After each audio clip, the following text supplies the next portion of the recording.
Special Operation Forces are the multi-tool of the Ukrainian army. These units are prepared for literally any task, no matter how dangerous and complex. We are lucky to catch the Omega unit on a mission we can join and survive.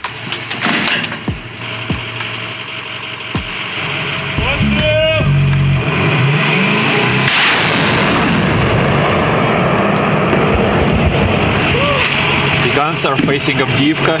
As you know, it's the most difficult area of the front line at the moment. The Russian army took it in the pincers, but are incapable to close the circle around it. Ukrainian forces have launched a huge campaign to defend the city, and massive battles take place every minute.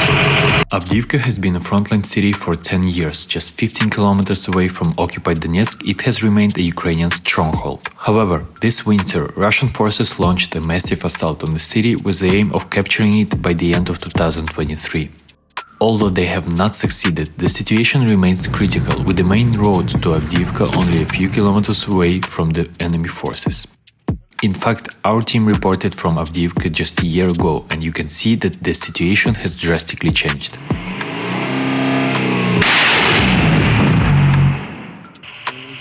Everything changed, starting with the distance of enemy attacks and ending with how massive the attacks are.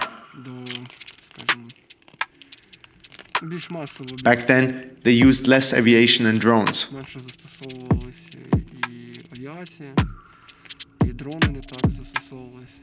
What kind of tactics do the enemy forces use?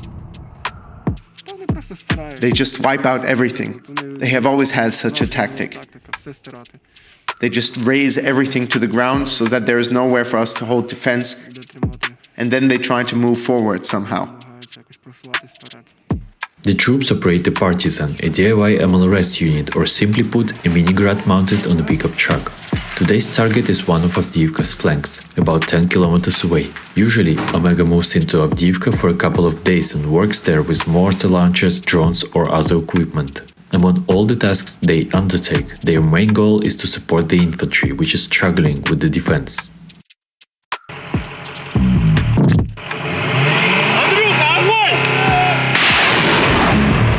Wherever we're needed, we'll be there. Because the line here is quite close, in general, we can work at 360 degrees. Is it scary going to the city knowing that it may be encircled? There is always fear, but we realize that we are not the only ones in Avdiivka. So somehow that's more reassuring.